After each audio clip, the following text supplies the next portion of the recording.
നമസ്തേ. നമുക്ക് ഒരു വീട്ടിൽ സമ്പത്ത് വെക്കാനായിട്ട് എവിടെയാണ് ഒരു സ്ഥലമെന്ന് ഒരുപാട് പേര് ചോദിക്കുന്നുണ്ട്. അപ്പോൾ ഒരു വീടിനെ സംബന്ധിച്ചിടത്തായാലും, ഒരു ഓഫീസിനെ സംബന്ധിച്ചിടത്തായാലും, ഒരു ഷോപ്പിനായാലും ആ ഷോപ്പിൻ്റെ സൗത്ത് വെസ്റ്റ് ഭാഗത്ത്, ആ വീടിൻ്റെ സൗത്ത് വെസ്റ്റ് ഭാഗത്ത് നമുക്ക് ക്യാഷ് സൂക്ഷിക്കാമെന്ന് വാസ്തുവിൽ പറയുന്നുണ്ട്.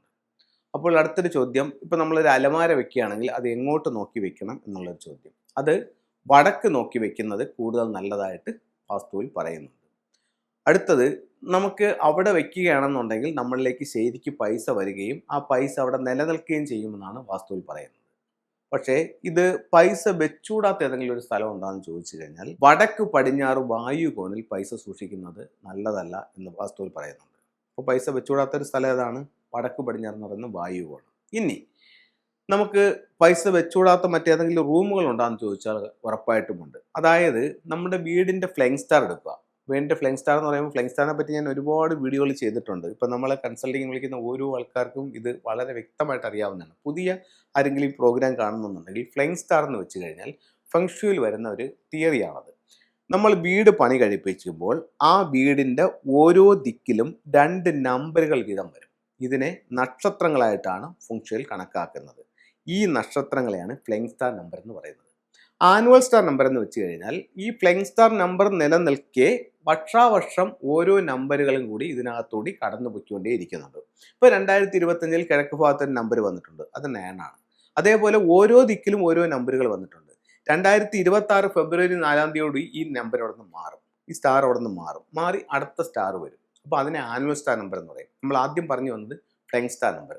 അപ്പോൾ ഈ ഫ്ലൈങ് സ്റ്റാർ നമ്പറിൽ നല്ല പ്രോസ്പെരിറ്റി തരുന്ന സ്റ്റാറുകളുമുണ്ട്, നമുക്ക് പലതരത്തിലുള്ള ദോഷങ്ങൾ സൃഷ്ടിക്കുന്ന സ്റ്റാറുകളുമുണ്ട്. അത് ഓരോ വീടിനും വ്യത്യസ്തമായിരിക്കും. ഇപ്പം സാറേ എൻ്റെ വീട്ടിൽ ആ പ്രോസ്പെരിറ്റി ഉള്ള സ്റ്റാർ ഏതാണെന്ന് ചോദിച്ചാൽ എനിക്കറിയില്ല. ആ ദോഷമുണ്ടാക്കുന്ന സ്റ്റാർ ഏതാണെന്ന് ചോദിച്ചാൽ അതും എനിക്കറിയില്ല. അതേസമയം ഞാൻ അവിടെ കൺസൾട്ട് ചെയ്താൽ അത് എനിക്ക് പറഞ്ഞുതരാൻ പറ്റും. കാരണം ഓരോ വീടിനും വ്യത്യസ്തമായിരിക്കും. അപ്പോൾ അടുത്തൊരു ചോദ്യം ചോദിക്കാം. സാറേ 2025 നമുക്ക് ഏറ്റവും സൗഭാഗ്യം തരുന്ന സ്റ്റാർ എവിടെ നിൽക്കുന്നു എന്ന് ചോദിച്ചു കഴിഞ്ഞാൽ ഇത് ഈസ്റ്റ് ഭാഗത്ത് നിൽക്കുന്നു, അതിൻ്റെ നമ്പർ 9 ആണ്.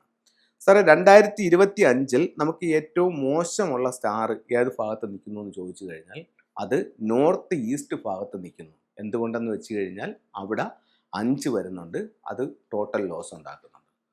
അപ്പോൾ ഇത് രണ്ടെണ്ണം മനസ്സിലായല്ലോ. അതുപോലെ ആ ഫ്ലൈങ് സ്റ്റാർ കണക്കിലും വീടിൻ്റെ ഓരോ ദിക്കിലും ഈ പറയപ്പെടുന്ന നല്ലതും മോശവുമായിട്ടുള്ള സ്റ്റാർ നിൽക്കുന്നുണ്ട്. അപ്പം ഒരു 5-2 കോമ്പിനേഷനിലാണ് നിങ്ങളുടെ ബെഡ്റൂം നിൽക്കുന്നതെന്നുണ്ടെങ്കിൽ ആ ഭാഗത്ത് യാതൊരു കാരണവശാലും ക്യാഷ് സൂക്ഷിക്കുന്നത് നല്ലതല്ല. അങ്ങനെ ക്യാഷ് സൂക്ഷിച്ചാൽ അവിടെ ക്യാഷ് നിൽക്കത്തില്ല. അപ്പം പൈസ എവിടെ സൂക്ഷിക്കാമെന്നും എവിടെ സൂക്ഷിക്കരുതെന്നും മനസ്സിലായല്ലോ. അതുപോലെ തന്നെ 2025 നോർത്ത് ഈസ്റ്റ് ഭാഗത്ത് ക്യാഷ് വയ്ക്കാൻ പാടില്ല. അപ്പം ഇത്തരത്തിലുള്ള ഓരോ സ്റ്റാറുകളും. ഇനി നമുക്ക് മറ്റു മാർഗങ്ങളില്ല, ആ ഭാഗത്തേ ഉള്ളൂ, അല്ലെങ്കിൽ അവിടെ ഒരു റൂമുള്ളൂ, ഒരു റൂമുള്ള ആൾ എന്ത് ചെയ്യും സാറേ എന്ന് ചോദിച്ചു കഴിഞ്ഞാൽ ഫെങ്ഷുയിൽ ഓരോ നക്ഷത്രങ്ങൾക്കും അതിൻ്റെ ഉയർച്ചയിലേക്ക് കൊണ്ടുവരാനും ആ നക്ഷത്രങ്ങളുടെ വീര്യം കുറയ്ക്കാനുമായിട്ടുള്ള ഫെങ്ഷു ടൂളുകളുണ്ട്, അല്ലെങ്കിൽ അതിൻ്റെ എലമെൻറ്റുകളുണ്ട്. അത് ഉപയോഗിച്ചിട്ട് നിങ്ങൾക്കിതിനെ കറക്റ്റ് ചെയ്യാനായിട്ട് സാധിക്കുന്നതാണ്. അപ്പോൾ എല്ലാവർക്കും എല്ലാ ഐശ്വര്യങ്ങളും ഉള്ളൊരു ദിവസമായി ഞാൻ നേരുന്നു.